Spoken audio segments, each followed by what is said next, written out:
Hello, everybody. Hope all is well. So, I have not watched mainstream anything for a long time. And just recently, I decided to go ahead and check and see what Fox News is pushing nowadays. What mainstream news, north, east, west, south, a tool to steer the mind. Let's see what they're talking about. So this is the first one that I stumbled across. Holidays are getting wild with wokeness. Okay, so let's check it out. Strap on your boots, folks. Hello, everyone. I'm Tommy Lahren, along with Katie Pavlich, Griff Jenkins, and Raymond Arroyo, and welcome to the Big Weekend Show. The big story tonight, woke Christmas chaos, from segregated Christmas parties to forcing Santa into a nativity scene to a satanic display allowed in a state capitol. The holidays are getting wild with wokeness.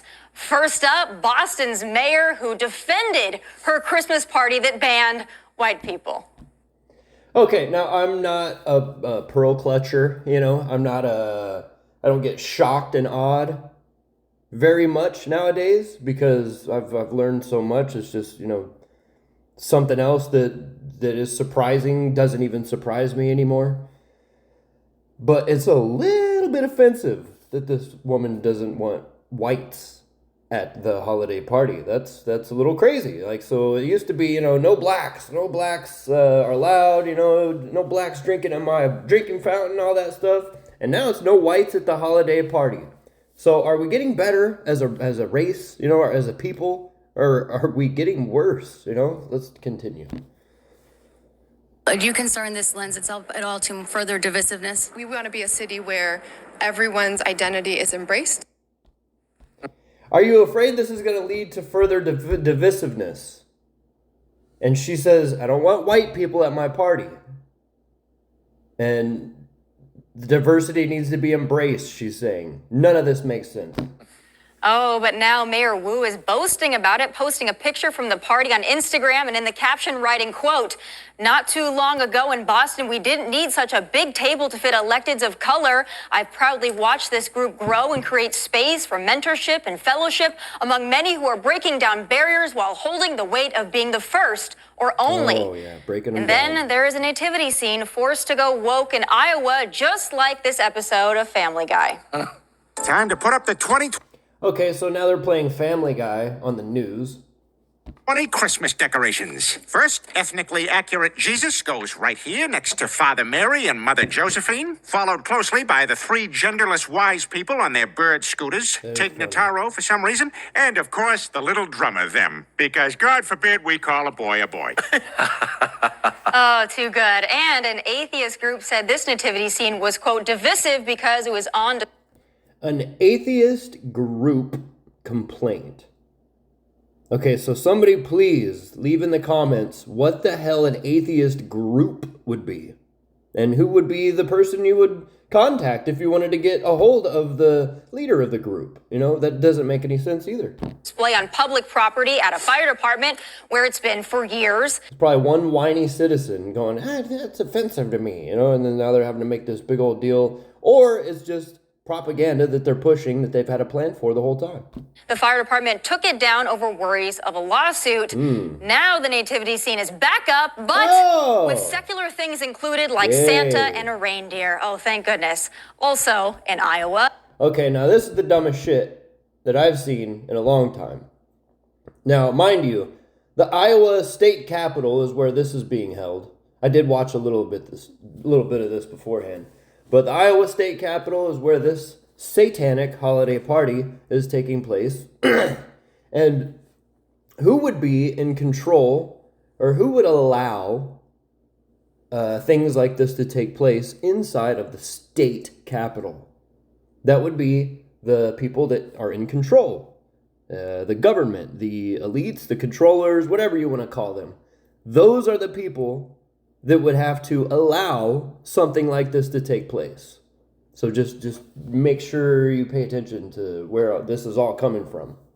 The state capitol allowing a satanic temple display, essentially recognizing Satanism as a religion. A Christian veteran was so upset. Okay, now the Christian veteran was so upset that he tore the statue down. And they throw this in there to give us the semblance that we have the ability to fight back against these people. And we don't. Trust me.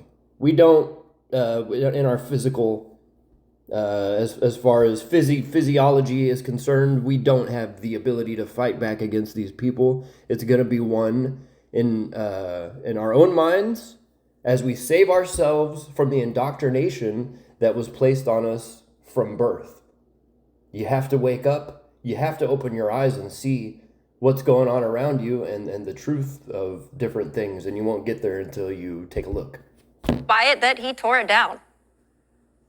I was surprised that the legislature allowed it up and that they didn't do anything to take it down, just to take it down. It offended me. It touched a nerve. It was, righteous indignation. Yes, and all of us that are sitting here saying this is evil stuff, this person, this vet right here is in place to identify with us and hold our hands through this situation. Very, very good. Very, very, very good play that we're seeing here. Call it, Christian civil disobedience. So I took. It's like mirroring. When you're trying to control somebody, there's this psychological tactic. It's called mirroring.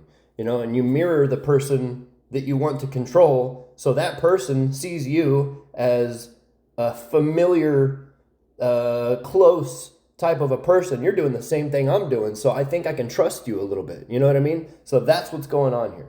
The statue that was there, and the idol, whatever you want to call it, and then it's no longer there.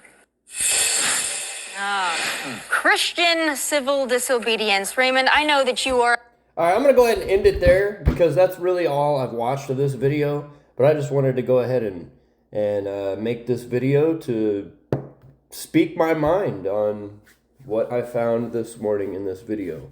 So hope you guys enjoyed. Sorry the channel's been so dry lately. I hope everybody's doing well. I wish nothing but love and enlightenment for all of you. I just hope everybody can get past the divisiveness that is constantly growing. But the people that are waking up, I assure you, that amount is growing. And so we're making an impact, we're making a difference, but none of this craziness is going to get any better. So we have to keep our eyes open, we have to stick together, and we have to stay united. So much love to everybody. Have a good one.